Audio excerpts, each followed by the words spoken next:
Assalamualaikum warahmatullahi wabarakatuh. Sahabat Elva Story yang dirahmati Allah, mari kita bersama-sama mengucapkan sholawat kepada baginda Nabi Muhammad Shallallahu Alaihi Wasallam. Jangan lupa tekan tombol subscribe dan aktifkan loncengnya agar tidak ketinggalan kisah-kisah inspiratif penuh hikmah dari channel Elva Story. Pernahkah kamu mendengar kisah nyata tentang seorang wanita Indonesia biasa yang tiba-tiba menjadi istri seorang pemuda Arab kaya raya? Sahabat, kisah ini bukan sekadar cerita cinta, tapi kisah tentang kesabaran, takdir, dan jalan Allah yang tak pernah salah. Di sebuah sore yang mendung di kota Yogyakarta, telepon genggam milik Nadira Yusuf berdering pelan. Ia baru saja menyelesaikan shift sore di klinik tempatnya bekerja. Matanya lelah, rambutnya sedikit berantakan tertutup jilbab biru langit, dan tangan kirinya masih memegang stetoskop. "Halo, ini dengan Dokter Nadira?" Suara berat seorang pria terdengar dari seberang. "Iya, betul. Dengan siapa ini?" jawab Nadira, masih berjalan menuju motor tuanya yang terparkir di depan klinik. "Saya dari pihak keluarga Al-Harbi, Riyadh, Arab Saudi. Kami mendapat rekomendasi dari lembaga penyalur medis internasional. Kami sedang mencari dokter pribadi untuk seorang wanita lansia dalam keluarga kami. Nama Anda termasuk dalam daftar utama." Nadira mengerutkan kening. Arab Saudi? Ia tak pernah membayangkan akan keluar negeri, apalagi bekerja sebagai dokter pribadi di rumah bangsawan Arab. "Maksud Anda bekerja di rumah? Bukan rumah sakit?" "Benar. Rumah pribadi.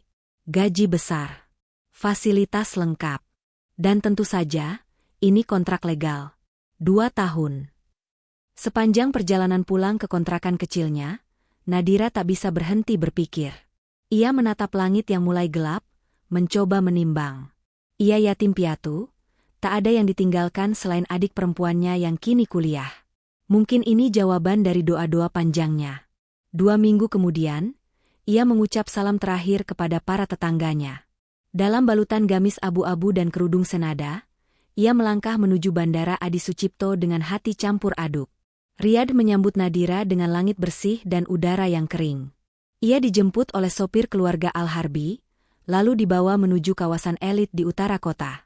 Sepanjang jalan, ia hanya melihat gurun, bangunan megah, dan mobil-mobil mewah yang lalu lalang tanpa suara. Sesampainya di depan rumah megah berwarna krem dengan gerbang tinggi dan penjagaan ketat, Nadira nyaris tak bisa bernapas. Rumah itu bagaikan istana dalam mimpinya. Ada taman mawar yang rapi, air mancur berbentuk tapal kuda, dan pilar-pilar tinggi di teras depan. "Silakan masuk, dokter," kata pelayan wanita berjilbab hitam, menunduk sopan. Di ruang tengah, ia disambut oleh perempuan tua berwajah teduh. "Ana Fatimah. Aku nenek dari Ziyad. Dan kau terlihat lembut," kata wanita itu dengan logat Arab Inggris yang kental. Nadira tersenyum malu. "Saya akan berusaha memberikan yang terbaik, Hajjah."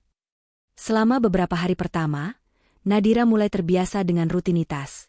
Memeriksa tekanan darah, menyiapkan jadwal obat, mengatur pola makan sang nenek. Ia disediakan kamar sendiri di sisi timur rumah, bersebelahan dengan taman pribadi. Namun, ada satu hal yang membuat Nadira merasa tidak tenang sejak hari pertama. Sepasang mata tajam yang kadang mengawasinya dari balkon lantai 2. Pria itu tampan, tinggi, dan selalu berpakaian rapi. Kadang memakai jubah putih, kadang kemeja hitam dan celana panjang. Tak pernah berkata sepatah kata pun, tapi sorot matanya seolah menelanjangi pikiran Nadira. Suatu malam, saat Nadira membawa segelas susu untuk sang nenek, ia tak sengaja berpapasan dengan pria itu di lorong panjang menuju ruang keluarga. "Dokter dari Indonesia?" tanyanya singkat, tanpa senyum. "Iya, Tuan," Nadira menjawab sambil menunduk sopan. Ia mendekat, langkahnya lambat namun mengintimidasi. "Nama saya Ziyad. Dan rumah ini memiliki banyak rahasia. Semoga kau kuat tinggal di dalamnya." Nadira menggigit bibir. Ia tak tahu maksud kalimat itu. Tapi sejak malam itu, ia makin berhati-hati. Ia tak tahu apakah dirinya hanya seorang dokter, atau tengah terjebak dalam sesuatu yang lebih besar dari sekadar pekerjaan. Namun satu hal yang pasti, hatinya mulai diguncang oleh sesuatu yang tak bisa ia tolak. Apakah rumah itu benar-benar tempat untuk bekerja? Atau takdir sedang menuntunnya menuju sesuatu yang lebih dari sekadar profesi? Pagi itu, udara Riyadh terasa lebih dingin dari biasanya. Kabut tipis menggantung di sela-sela pepohonan taman keluarga Al-Harbi. Nadira berdiri di beranda kamarnya, memandangi cahaya keemasan matahari yang mulai menyentuh bunga mawar. Namun pikirannya tidak tenang. Ucapan Ziyad semalam terus berputar di kepalanya. Rumah ini memiliki banyak rahasia. Semoga kau kuat tinggal di dalamnya. Siapa sebenarnya lelaki itu? Mengapa sorot matanya selalu seperti menguji? Dan mengapa hanya dirinya yang begitu diam terhadap kehadiran Nadira? Ketika Nadira turun ke dapur untuk menyiapkan ramuan herbal untuk sang nenek, ia mendengar suara pelan dari ruang tengah. Suara pria dan seorang lelaki tua sedang berbicara dalam bahasa Arab. Ia mengendap perlahan, mendekatkan telinga di balik dinding. Aku tidak setuju membawa orang luar ke dalam rumah ini, apalagi seorang wanita asing. Suara tua itu terdengar tajam. Dia bukan orang luar. Dia dokter. Nenek sendiri yang memilihnya, jawab Ziyad tenang. Bukan soal profesinya. Tapi soal apa yang bisa berubah di rumah ini karena kehadirannya. Nadira menelan ludah. Ia tahu dirinya sedang dibicarakan. Tapi mengapa seperti ada nada peringatan? Apakah ia sudah melanggar sesuatu? Hari-hari berikutnya berjalan dengan suasana canggung. Nadira tetap menjalankan tugasnya dengan cermat. Namun ia tahu mata Ziyad selalu memperhatikannya. Diam-diam. Dalam diam yang penuh tanda tanya. Sampai suatu hari, sang nenek jatuh saat hendak mengambil kitab suci dari rak tinggi di perpustakaan. Nadira yang saat itu sedang merapikan kotak obat langsung berlari, dan memapah wanita tua itu ke sofa. Subhanallah. Hajjah kenapa tidak memanggil saya saja? Sang nenek mengelus punggung tangan Nadira. Engkau seperti cucuku sendiri, aku tidak ingin merepotkanmu. Beberapa saat kemudian, Ziyad datang terburu-buru. Wajahnya tegang. Apa yang terjadi? Nadira menjelaskan dengan tenang bahwa tidak ada cedera serius. Ziyad menatap neneknya sejenak, lalu beralih pada Nadira. Syukron. Kau cepat tanggap, ucapnya singkat. Namun malam itu, sebuah amplop kecil terselip di bawah pintu kamar Nadira. Ia membukanya dengan hati-hati. Di dalamnya hanya ada selembar kertas putih dengan tulisan tangan rapi. Besok pagi, taman belakang. Jam 7. Datanglah sendiri. Nadira sempat ragu. Tapi rasa penasaran lebih besar dari rasa takutnya. Esok harinya, ia mengenakan gamis hijau muda dan jilbab polos. Ia berjalan ke taman belakang yang selama ini jarang ia kunjungi. Ziyad sudah duduk di sana, di bawah pohon delima yang sedang berbuah. Ia tidak memakai jubah panjang seperti biasa, hanya kemeja putih dan celana kain. Lebih sederhana, tapi tetap penuh wibawa. Duduklah, katanya sambil menunjuk bangku kayu di hadapannya. Setelah hening sejenak, Ziyad membuka pembicaraan. Aku tahu kau merasa tak nyaman. Nadira mengangguk pelan. Sedikit, tapi saya mencoba fokus pada tugas saya. Ziyad memandangi daun-daun yang berguguran. 2 tahun lalu, kami pernah mempekerjakan seorang dokter wanita dari luar negeri. Tapi dia menciptakan kekacauan dalam keluarga kami. Sejak itu, aku tidak percaya siapapun dengan mudah. Nadira tertegun. Akhirnya sebuah potongan dari teka-teki itu mulai terbuka. Ziyad melanjutkan. Namun, kau berbeda. Kau tak hanya cerdas, tapi juga sabar dan tidak ingin tahu urusan orang lain. Itu membuatku terus memperhatikanmu. Nadira tidak bisa berkata-kata. Hanya jantungnya yang berdetak lebih cepat. Aku tidak tahu apa maksud Allah mengirimu ke rumah ini, ujar Ziyad lirih. Tapi sejak kau datang, aku merasa rumah ini tidak lagi sunyi. Nadira menunduk. Ia tahu ada perasaan yang mulai tumbuh. Tapi ia juga tahu batasnya sebagai seorang pekerja, seorang asing, dan seorang wanita yang tidak boleh berharap lebih dari apa yang terlihat. Namun sejak hari itu, Nadira sadar, dirinya bukan lagi sekadar dokter di rumah itu. Ia sudah menjadi bagian dari cerita yang lebih dalam, lebih rumit, dan mungkin lebih berbahaya. Dan Ziyad, lelaki yang awalnya menjadi teka-teki, kini perlahan membuka diri. Tapi sampai di mana batas hubungan ini akan dibawa? Apakah hatinya benar-benar terbuka? Atau hanya sedang diuji oleh rasa yang belum selesai dari masa lalunya? Setelah pertemuan pagi itu di taman belakang, suasana rumah Al-Harbi perlahan berubah. Nadira merasa lebih leluasa bergerak.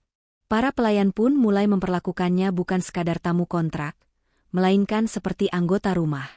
Bahkan Hajjah Fatimah mulai memintanya menemani sarapan, bukan hanya datang saat waktu perawatan.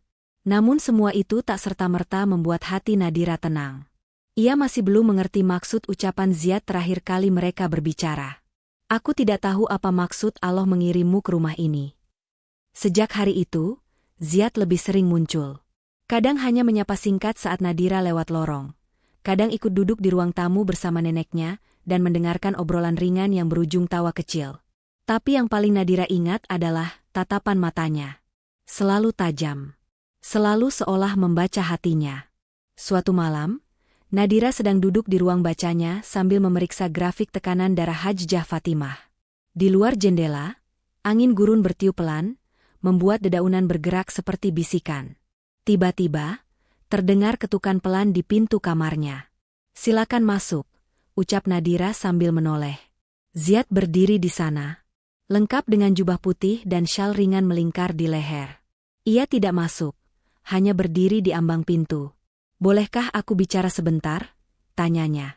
Nadira mengangguk, berusaha menjaga ekspresi tetap netral meski hatinya berdetak tak beraturan.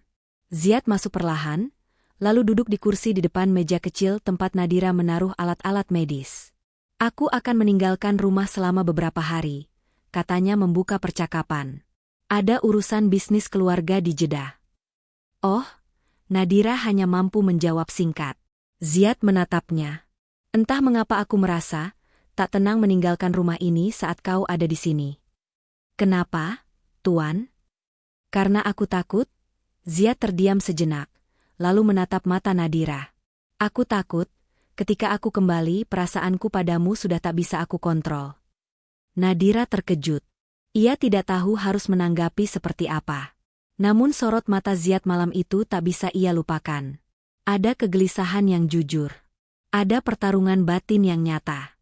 Hari-hari tanpa Ziyad terasa sunyi. Nadira tetap fokus merawat Hajjah Fatimah, tapi pikirannya sering melayang. Setiap langkah di lorong seolah mengharap munculnya sosok Ziyad. Setiap bunyi mobil yang masuk gerbang rumah membuat jantungnya berdegup kencang. Malam ketiga, Hajjah Fatimah mengajaknya duduk di ruang keluarga setelah makan malam. "Nadira, tahukah kau, cucuku Ziyad itu bukan laki-laki biasa." Nadira hanya tersenyum sopan. "Saya kira memang tidak, Hajjah. Dia pernah hampir menikah. Tapi wanita itu meninggalkannya seminggu sebelum akad. Sejak itu, dia menutup diri. Tidak percaya siapapun.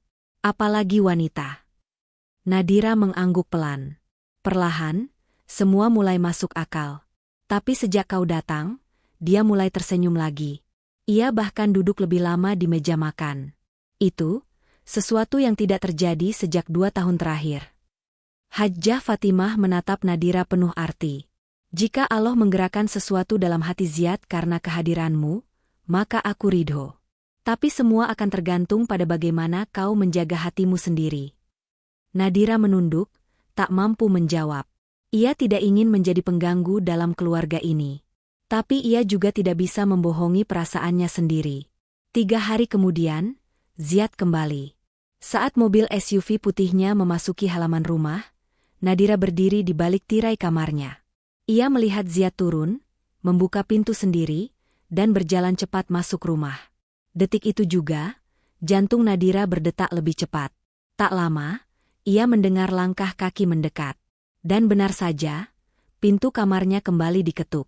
"Assalamualaikum." Suara Ziyad terdengar dari luar. "Waalaikumsalam. Silakan masuk," jawab Nadira. Kali ini Ziyad masuk dengan wajah sedikit lelah. Tapi ada senyum ringan di bibirnya. Ia membawa satu kotak kecil berbalut kain sutra biru. "Untukmu," katanya sambil menyerahkan kotak itu. "Apa ini?" tanya Nadira, ragu-ragu menerimanya. "Bukan hadiah mahal, tapi sesuatu yang mengingatkanku padamu." Saat dibuka, Nadira melihat selembar sajadah kecil dengan motif batik. "Aku menemukannya di toko kecil di Jeddah," katanya, "itu dari Jawa. Entah kenapa aku merasa, aku harus membawanya pulang." Nadira tak mampu berkata apa-apa. Ia hanya menunduk, menggenggam kain itu dengan kedua tangannya. Ziyad menatapnya lama. Nadira, jika suatu hari aku menyampaikan sesuatu yang lebih dari sekadar rasa kagum, apakah kau akan takut? Nadira mengangkat wajahnya. Saya tidak tahu. Tapi saya tahu, rasa takut tidak akan mencegah takdir jika Allah sudah menetapkannya. Ziyad tersenyum pelan. Jawabanmu seperti doa. Dan di ruang sunyi malam itu, dalam keheningan rumah besar milik keluarga Al-Harbi, dua hati mulai saling meraba dalam diam. Tidak ada janji, tidak ada pelukan. Hanya bahasa hati yang perlahan menyatu, mengarah pada sesuatu yang belum mereka pahami sepenuhnya. Sejak pemberian sajadah kecil itu, interaksi antara Nadira dan Ziyad menjadi lebih sering dan lebih dalam. Mereka tak lagi hanya saling sapa atau berbicara soal kesehatan nenek. Mereka kini bicara tentang hal-hal yang lebih pribadi. Makanan kesukaan, kota-kota yang ingin dikunjungi, masa kecil, dan impian masa depan. Ziyad mulai memperlakukan Nadira dengan cara yang berbeda. Ia tak lagi sekadar majikan yang menjaga jarak. Ia mulai memperhatikan hal-hal kecil.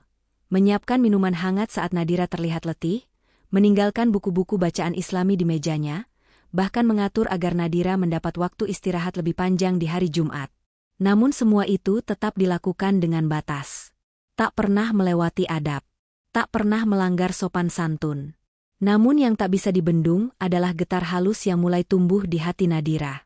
Suatu sore, saat Nadira sedang duduk membaca buku tafsir di Taman Timur, Ziyad datang dengan dua cangkir teh. Aku belum pernah melihat wanita seusiamu membaca tafsir sendirian. Kau mengingatkanku pada ibuku dulu, ucapnya sambil duduk di bangku sebelahnya. Nadira tersenyum lembut. Ilmu tak boleh hanya jadi hiasan pikiran, Tuan. Tapi pengingat hati. Ziyad menatap cangkirnya. Jangan panggil aku Tuan lagi. Setidaknya saat hanya kita berdua. Panggil saja Ziyad. Nadira terdiam sejenak, lalu berkata pelan, kalau begitu, Ziyad. Ziyad menoleh, matanya berbinar. Apa? Apakah kau sering memberi perhatian seperti ini pada semua orang yang pernah bekerja di rumah ini? Ziyad tertawa kecil, lalu menjawab, tidak. Bahkan pada yang pernah aku cintai pun, aku tak pernah duduk berdua begini. Di tempat setenang ini. Nadira terdiam. Ia tahu siapa yang dimaksud Ziyad. Wanita dari masa lalunya.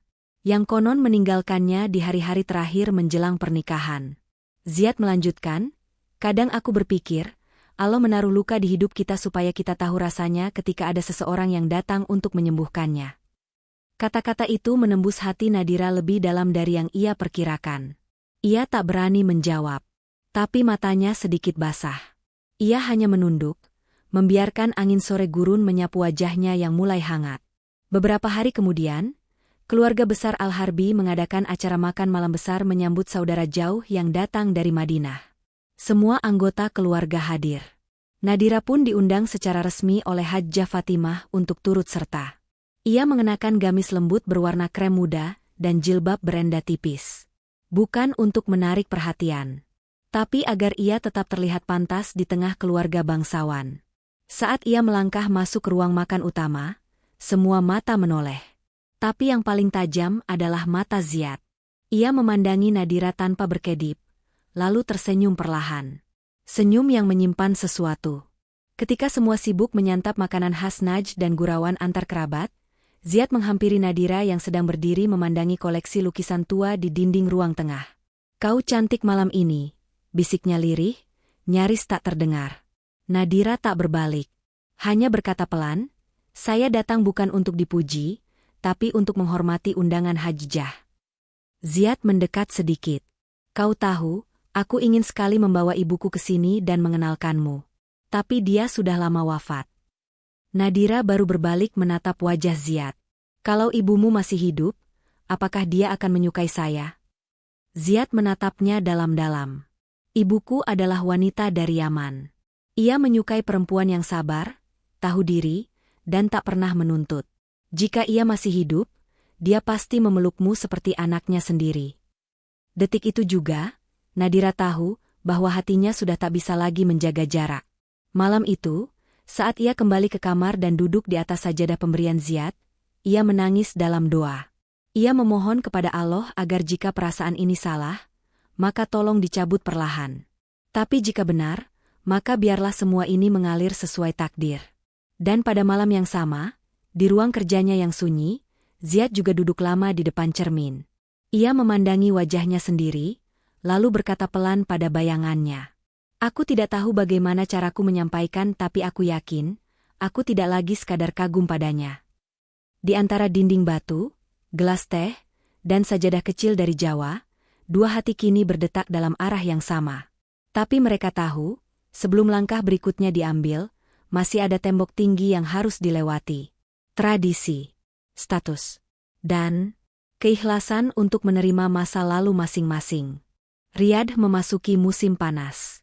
Udara siang menjadi sangat kering, dan malam turun dengan suhu yang tetap hangat. Namun di dalam rumah besar keluarga Al-Harbi, ada sejuk yang pelan-pelan menjalar. Sebuah kesejukan yang datang dari arah tak disangka, dari dua hati yang kini saling mengisi dalam diam. Nadira menjalani hari-harinya dengan biasa, tapi rasa di dalam dadanya sudah tak bisa lagi dianggap biasa. Setiap langkahnya, setiap tugasnya, setiap interaksi singkatnya dengan Ziad, selalu menyisakan detak jantung yang berbeda. Hari itu, Hajjah Fatimah mengalami sedikit sesak napas. Nadira segera sigap memberi pertolongan.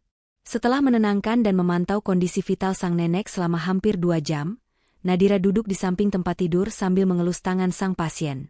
Engkau seperti putriku sendiri, Nadira. Bahkan lebih sabar daripada Ziad saat merawatku, ucap Hajjah dengan senyum lemah. Saya hanya menjalankan amanah, Hajjah. Nenek itu menatapnya penuh arti. Amanah, dan juga rasa yang belum sempat kau ucapkan. Nadira menunduk, jantungnya mencelos. Ia tidak ingin menyembunyikan perasaannya, tapi ia juga belum siap mengakuinya. Sore itu, saat Nadira duduk di balkon kamarnya yang menghadap ke taman, Ziad datang menghampiri. Kali ini, tanpa mengetuk pintu. Ia berdiri diam beberapa saat, lalu berkata, "Aku tadi mendengar kau merawat nenek dengan sangat telaten. Terima kasih. Sudah menjadi tugas saya." Ziad menatap langit. Kadang aku iri dengan caramu memandang dunia. Tenang. Tidak penuh keraguan. Ketenangan itu bukan karena tak pernah takut, tapi karena yakin Allah sedang memegang tangan kita, jawab Nadira pelan. Ziad menarik napas dalam. Nadira, jika aku ingin lebih dari sekadar berterima kasih, lebih dari sekadar memperhatikanmu, apakah kau akan tetap di sini? Nadira menoleh, jantungnya berdetak keras. Tapi ia berusaha tegar. Kalau maksud Anda adalah perasaan, maka saya tidak menolaknya. Tapi saya juga tidak ingin melangkah tanpa kejelasan. Ziad tersenyum tipis. Kau memang berbeda. Kebanyakan wanita di sekitarku hanya ingin apa yang bisa aku berikan. Tapi kau, membuatku ingin memberikan segalanya. Malam harinya, Ziad menemui Hajjah Fatimah. Nadira tidak tahu isi percakapan mereka, tapi sejak malam itu, suasana rumah berubah. Para pelayan menjadi lebih sopan kepada Nadira, bahkan beberapa menyapanya dengan nada lebih hormat. Suatu malam, Nadira dipanggil ke ruang tengah. Hajjah Fatimah duduk di sana, didampingi dua kerabat perempuan yang terlihat seperti bagian dari keluarga inti. Di hadapan mereka, Ziad berdiri tegap. Nadira, suara Ziad tenang namun dalam, aku tidak ingin ini berlarut-larut dalam isyarat. Hari ini aku ingin bicara jelas, di hadapan keluargaku. Nadira terpaku, hatinya gemetar. Aku mencintaimu, bukan karena tugasmu, bukan karena pengorbananmu. Tapi karena Allah menunjukkan padaku bahwa wanita yang seharusnya mengisi rumah ini, bukan datang dari bangsawan Arab, tapi dari Yogyakarta, dengan hati lembut dan iman yang tenang. Kerabat wanita yang mendampingi Hajjah Fatimah saling bertukar pandang. Hajjah Fatimah sendiri hanya tersenyum damai. Kau yakin dengan pilihanmu, Ziad? Tanya salah satu perempuan itu. Saya lebih yakin pada Nadira daripada pada semua yang pernah saya kenal. Lalu mata Ziad beralih pada Nadira, dan jika engkau menerima aku, maka biarkan aku memuliakanmu. Bukan sebagai pekerja, tapi sebagai istri. Air mata Nadira menetes tanpa bisa ditahan. Tapi ia menegakkan kepala, lalu menjawab pelan. Saya menerima, jika memang Allah menakdirkan demikian. Beberapa hari kemudian, persiapan dilakukan secara sederhana namun sakral. Ziyad ingin pernikahan ini dilakukan di dalam rumah, hanya disaksikan keluarga terdekat dan 2 saksi dari pihak Nadira yang dikirim dari Indonesia oleh lembaga resmi. Namun saat hari itu semakin dekat, tekanan datang dari luar. Seorang wanita dari keluarga besar Ziyad, kerabat dekat dari almarhum ayahnya, datang marah ke rumah, menganggap keputusan Ziyad memperistri wanita asing adalah aib dan pelecehan terhadap tradisi. Dia bukan dari keturunan kita. Dia hanya dokter bayaran dari luar negeri. Ini penghinaan terhadap darah kita. Bentaknya di ruang depan rumah, tak peduli siapa yang mendengar. Ziyad menjawab tegas, jika darah kita mengajarkan kesombongan, maka aku lebih memilih darah yang mengajarkan kasih sayang dan ketulusan. Malam itu, Nadira menangis di sajadahnya. Ia merasa semua ini terlalu besar. Ia hanya ingin mengabdi, bukan membuat perpecahan. Namun, untuk pertama kalinya, Hajjah Fatimah datang ke kamarnya. Wanita tua itu duduk di sampingnya, memeluk Nadira dari samping, dan berkata pelan, "Ziyad sedang diuji. Tapi ingat, ketika seorang pria mempertaruhkan kehormatan untuk memilihmu, maka engkau bukan lagi tamu, Nadira. Engkau calon istri dari rumah ini." Nadira menatap mata tua itu, dan di dalamnya ia melihat kekuatan yang telah ditempanya selama puluhan tahun. Hatinya pun mantap. Apapun yang akan datang, ia tidak lagi berdiri sendiri. Pagi itu, langit Riyadh tampak lebih gelap dari biasanya. Angin gurun berhembus kencang, mengangkat butiran pasir ke udara dan membuat suasana rumah Al-Harbi terasa berat. Nadira bangun lebih awal dari biasanya. Wajahnya sembab setelah semalaman berdoa, memohon kepada Allah agar jalan yang ia tapaki ini bukan kesalahan. Di seberang rumah, Ziyad juga terjaga sejak sebelum subuh. Ia berdiri di balkon, memandangi cahaya fajar yang perlahan menyingsing dari ufuk timur. Dalam hatinya, ada satu keputusan yang sudah tak bisa ditarik kembali. Ia akan memperistri Nadira. Apapun risikonya. Setelah sarapan, keluarga besar kembali berkumpul. Kali ini, suasana lebih menegangkan. Beberapa kerabat Ziyad yang semula mendukung kini mulai menunjukkan sikap ragu. Terutama setelah kedatangan Umi Salma, saudara jauh dari pihak ayah yang sangat dihormati dalam keluarga. "Kau mau mencoreng nama keluarga hanya karena perempuan asing yang tak punya garis keturunan?" ucap Umi Salma tajam. Ziyad tidak bergeming. "Perempuan yang Anda sebut asing itulah yang selama ini merawat nenek kita dengan sabar, bahkan ketika banyak dokter menyerah. Dia tidak meminta apa-apa, tapi justru memberi ketenangan yang tidak bisa dibeli." "Cinta bisa buta, Ziyad," sambung kerabat lain. Ziyad menatap mereka satu persatu, lalu berkata dengan suara mantap, "Cinta boleh buta, tapi hati yang jernih tahu kepada siapa ia harus berpulang. Dan hatiku telah berpulang kepada Nadira." Nadira mendengar perdebatan itu dari jauh. Ia duduk di ruang kecil dekat taman dalam, tak ingin mencampuri urusan keluarga, tapi jelas hatinya tak tenang. Ia tahu bahwa ia telah menjadi pusat badai yang tak pernah ia minta. Tapi ia juga tahu, tidak ada jalan kembali. Hajjah Fatimah menghampirinya, memegang tangannya dengan lembut. "Bersabarlah, nak. Kebenaran kadang diuji dengan cercaan sebelum datang waktunya dimuliakan." Nadira mengangguk. "Saya tidak ingin menjadi pemecah. Saya hanya ingin berbuat baik." Hajjah tersenyum. Berbuat baik, kadang memang memecah kesombongan. Hari itu juga, Ziyad mengambil keputusan yang mengejutkan semua orang. Ia memanggil pengacara pribadi dan menyusun pernyataan bahwa pernikahan yang akan ia jalani adalah atas dasar keyakinan pribadi, bukan paksaan, dan tidak menyalahi syariat. "Aku tidak peduli pada warisan atau nama besar. Jika dengan menikahi Nadira aku harus melepaskan semuanya, maka aku siap." Ucapan itu mengguncang meja keluarga. Namun justru setelah itu, suasana menjadi hening.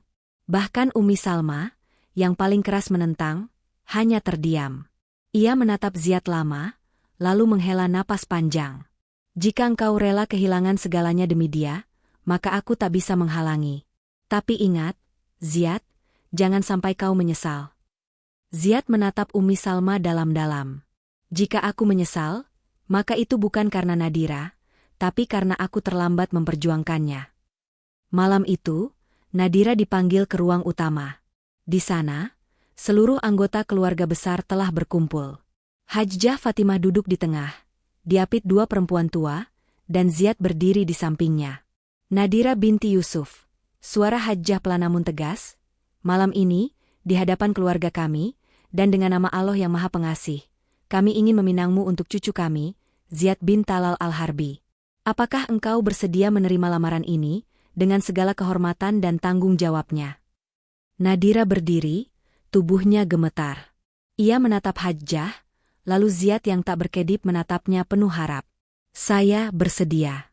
Dengan nama Allah, saya bersedia. Seketika ruangan itu hening. Tapi dalam hening itu, ada seutas keteguhan yang terbangun. Bahkan para penentang pun akhirnya menunduk, tak lagi berkata. Malam itu, setelah semua keluarga kembali ke kamar masing-masing, Ziyad mengetuk pintu ruang duduk kecil tempat Nadira biasa menghabiskan waktu sebelum tidur. Boleh aku bicara sebentar? Tanyanya dari luar. Nadira membuka pintu. Wajahnya masih diliputi sisa air mata bahagia. Ziyad tersenyum tipis. Aku hanya ingin mengatakan satu hal. Jika hari ini adalah hari terakhir dalam hidupku, maka aku akan bahagia karena engkau sudah menjadi bagian dari masa depanku. Nadira menjawab lirih, aku bukan siapa-siapa di matamu saat pertama. Tapi engkau memilihku, seperti aku satu-satunya. Ziyad mengangguk. Karena memang begitu.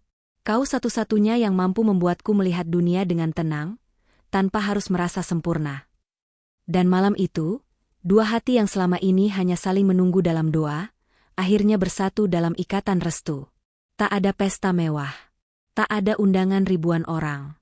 Hanya selembar sajadah, secangkir keikhlasan, dan dua hati yang saling menguatkan.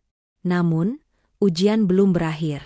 Sebab cinta yang berani menantang batas, akan diuji oleh dunia sebelum benar-benar berlabuh dalam tenang. Hari pernikahan Nadira dan Ziyad ditetapkan sederhana, jauh dari gemerlap pesta keluarga bangsawan Arab. Hajjah Fatimah sendiri yang meminta agar pernikahan dilakukan dalam suasana hikmat dan tenang, dengan hanya beberapa orang penting sebagai saksi. Pagi itu, langit Riyadh kembali mendung. Angin gurun membawa kabut tipis yang menyelubungi halaman rumah Al-Harbi, seolah menjadi pertanda akan datangnya momen penting dalam hidup dua insan yang telah melalui perjalanan panjang batin. Nadira duduk di dalam kamarnya, dibantu dua pelayan wanita yang setia menemaninya sejak hari pertama ia datang. Ia mengenakan gamis putih bersih dengan jilbab satin lembut, tanpa hiasan berlebihan. Wajahnya sederhana namun bercahaya. Matanya berkaca, tapi bukan karena takut. Justru, ada keteguhan di balik getar tangis itu. Di ruang utama, Ziyad duduk bersila di samping seorang syekh tua dari masjid besar di Riyadh. Di sampingnya, dua saksi dari pihak keluarga Nadira, salah satunya adalah Ustaz Indonesia yang didatangkan khusus untuk mewakili wali Nadira dari pihak lembaga penghubung di Yogyakarta. Ziyad menunduk, lalu menjawab tegas, saya terima nikahnya Nadira binti Yusuf dengan mahar 1000 riyal dan 1 set mushaf Al-Quran, dibayar tunai, karena Allah Ta'ala. Ucapan itu disambut gemuruh amin dari hadirin. Hajjah Fatimah meneteskan air mata, menggenggam tasbih kecil di tangannya. Nadira yang mendengar dari balik tabir pun menangis dalam diam. Ia kini bukan lagi dokter pribadi. Ia adalah istri sah Ziyad bin Talal Al-Harbi. Setelah akad, acara makan siang dilakukan di halaman belakang rumah. Hanya sekitar 20 orang hadir, namun suasana hangat dan penuh keberkahan. Beberapa tamu dari kalangan saudara dekat bahkan mulai menerima kenyataan bahwa Nadira bukan sekadar orang luar. Dia membawa perubahan baik bagi Ziyad. Bisik salah satu bibi Ziyad kepada kerabatnya. Barangkali ini cara Allah menegur kita yang selama ini hanya mengejar darah, bukan adab. Ziyad sendiri tak melepaskan pandangannya dari Nadira hampir sepanjang acara. Tapi ia tetap menjaga adab. Hanya sesekali menatap dan tersenyum, cukup untuk membuat Nadira merasa dihargai sebagai seorang istri. Di antara lilin-lilin kecil dan aroma kurma panggang, keduanya kini duduk berdua di taman timur rumah, di mana dulu percakapan hati mereka dimulai. Kau masih tidak percaya ini nyata? Tanya Ziyad sambil memegang secangkir kopi Arab di tangannya. Nadira menatap wajah suaminya. Aku percaya. Tapi aku masih takut. Ini semua terlalu indah untuk jadi kenyataan. Ziyad tersenyum. Kau bukan mimpi. Kau adalah doa-doa ibuku yang dikabulkan Allah lewat jalan yang tak disangka. Nadira menunduk. Aku tidak bisa menjanjikan menjadi istri yang sempurna. Aku pun tidak sempurna, potong Ziad. Tapi kita bisa menjadi utuh, jika saling melengkapi. Dan sore itu, Riyad menjadi lebih teduh dari biasanya. Badai yang selama ini menyelimuti langkah mereka perlahan menghilang. Namun, sebagaimana pernikahan bukanlah akhir dari cerita, mereka tahu, ujian setelah ijab jauh lebih nyata daripada segala penantian sebelumnya. 3 hari setelah akad, Ziad memutuskan untuk memperkenalkan Nadira ke dalam lingkaran sosialnya sebagai istri. Bukan sebagai dokter. Ia mengajak Nadira menghadiri pertemuan bisnis ringan dengan para rekan pengusaha lokal. Meski tak banyak bicara, Nadira tampil dengan penuh percaya diri dan adab yang terjaga. Namun, bukan Ziad namanya jika hidupnya bebas dari sorotan. Setelah acara itu, beberapa suara miring kembali terdengar. Wanita itu tak sepadan dengan keluarga Al-Harbi. Dia hanya menumpang nama. Dia mungkin baik, tapi apakah dia tahu bagaimana dunia kita bekerja? Ziad mendengar itu langsung. Tapi kali ini, ia tak lagi diam. Ia berdiri di tengah forum kecil itu dan berkata lantang. Jika kau menilai seseorang dari darahnya, maka kau lupa bahwa yang membesarkan manusia adalah amalnya, bukan keturunannya. Nadira lebih layak menjadi pendampingku karena dia tahu adab, tahu ilmu, dan tidak pernah mencari muka. Forum itu hening. Tidak ada yang membantah. Nadira yang menyaksikan dari jauh, hanya bisa menguatkan diri. Malam harinya, Nadira masuk ke kamar setelah menunaikan sholat Isya. Ia duduk di depan cermin, membuka jilbabnya perlahan. Saat itulah Ziad masuk. Ia mendekat, lalu duduk di lantai di hadapan Nadira. Tanpa berkata apa-apa, ia meletakkan kepalanya di pangkuan sang istri. Lelah? Tanya Nadira pelan, membelai rambut suaminya. Bukan karena mereka. Tapi karena aku ingin menjadi suami yang bisa melindungimu dari semua omongan dunia. Bisik Ziad. Nadira tersenyum, meski matanya berkaca. Tak apa. Dunia memang banyak bicara. Tapi kita cukup saling percaya. Dan malam itu, untuk pertama kalinya sejak akad, mereka tidur dalam satu atap, satu ikatan, dan satu arah doa. Namun di luar rumah, tak semua kisah suka berakhir damai. Seseorang dari masa lalu Ziad diam-diam mendengar kabar pernikahan itu. Dan diam-diam pula, ia merancang satu hal, kembalinya ia ke dalam hidup Ziad. Sementara Nadira belum tahu, bahwa takdir berikutnya akan menguji apakah cintanya cukup kuat untuk bertahan, ketika masa lalu mulai mengetuk kembali. Sepekan setelah akad, rumah besar keluarga Al-Harbi kembali tenang. Nadira menjalankan peran barunya sebagai istri sekaligus pendamping hidup Ziad dengan penuh ketulusan. Meski ia masih memanggil Hajjah Fatimah dengan panggilan penuh hormat, kedekatan mereka kini lebih dari sekadar dokter dan pasien.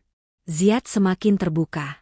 Ia sering mengajak Nadira mendampingi pertemuan keluarga, dan bahkan memperkenalkannya dalam pertemuan resmi sebagai zaujati, istriku. Tidak semua menerima dengan mudah, tapi tidak pula ada yang berani mencibir secara terang-terangan lagi. Nadira telah membuktikan dirinya bukan sekadar orang luar.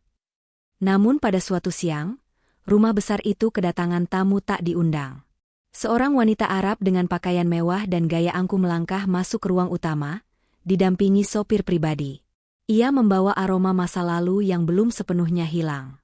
Namanya Laila. Ia adalah wanita yang dulu pernah hampir menikah dengan Ziad, namun membatalkan akad karena alasan kehormatan keluarga dan status sosial. Kini, ia kembali, dengan senyum yang tak lagi murni. Aku dengar kau akhirnya menikah dengan seorang wanita dari timur Indonesia, ya? Katanya dingin saat bertemu Ziad di ruang tamu. Ziad berdiri tegak, wajahnya tanpa ekspresi. Dan itu bukan urusanmu lagi, Laila. Aku datang bukan untuk merebut masa lalu. Tapi aku ingin tahu, benarkah wanita itu bisa menggantikan apa yang pernah kita rencanakan? Ziad menatapnya. Rencana kita dulu dibangun atas gengsi, bukan cinta. Nadira memberiku sesuatu yang tak pernah kau miliki, ketulusan dan doa yang hidup. Nadira mendengar percakapan itu dari kejauhan. Ia tidak ingin menguping, tapi hatinya seketika bergetar. Malam harinya, ia duduk lama di ruang baca, termenung di depan jendela. Saat Ziad masuk, Nadira langsung berkata lirih, "Aku bukan siapa-siapa dibanding wanita seperti dia." Ziad mendekat, lalu berlutut di hadapannya. "Kau tahu kenapa aku memilihmu? Karena saat semua wanita menuntut untuk dihargai, kau justru mengajarkan bagaimana cara menghargai. Saat semua orang mencari cahaya dari luar, kau membawa cahaya dari dalam." Nadira menangis pelan. "Tapi Laila..." Ziad memotong, "Laila adalah masa lalu yang Allah hadirkan agar aku belajar. Sedangkan kau adalah masa depan yang Allah hadiahkan agar aku bersyukur." Beberapa hari kemudian, Laila mengirim pesan terakhir sebelum meninggalkan kota. "Aku kalah bukan karena aku buruk, tapi karena kau bertemu wanita yang benar." Ziad hanya tersenyum saat membaca pesan itu. Ia tidak membalas. Masa lalunya kini telah terkubur bersama ego yang dulu pernah membuatnya hampir kehilangan arah. Waktu terus berjalan. Nadira tak lagi merasa asing di tanah gurun. Ia mulai mengajar anak-anak pelayan membaca Iqra di sore hari, membuka sesi konsultasi gratis untuk ibu-ibu tetangga, bahkan sering diminta mengisi kajian kecil di masjid sekitar. Kebaikannya menular. Sikapnya yang tenang membuat banyak orang lupa bahwa ia berasal dari tempat yang jauh. Hajjah Fatimah membisikkannya suatu malam sebelum tidur, "Kau tak hanya datang membawa pengobatan, tapi kau menyembuhkan rumah ini dari sunyi dan kehampaan." Dan Ziad? Ia menjadi laki-laki yang lebih lembut, lebih menghargai waktu, dan lebih bersyukur atas setiap detik kebersamaan dengan istri yang tak pernah menuntut. Suatu malam, di halaman rumah mereka yang tenang, di bawah langit riyadi yang bertabur bintang, Nadira dan Ziad duduk berdampingan di atas sajadah panjang. Mereka baru saja menyelesaikan sholat tahajud bersama. Ziad menggenggam tangan istrinya. "Jika waktu bisa diulang, aku hanya ingin bertemu denganmu lebih awal." Nadira tersenyum, menatap langit. "Jika waktu bisa diulang, aku tetap ingin jadi dokter, agar bisa masuk ke rumah ini sebagai tamu, dan keluar sebagai istri." Dan dalam diam yang penuh syukur, mereka tahu, cinta bukan hanya pertemuan, tapi perjuangan untuk tetap saling percaya ketika dunia menguji. Dan hanya dengan keikhlasan, cinta itu bertahan, bukan sehari atau semusim, tapi selamanya.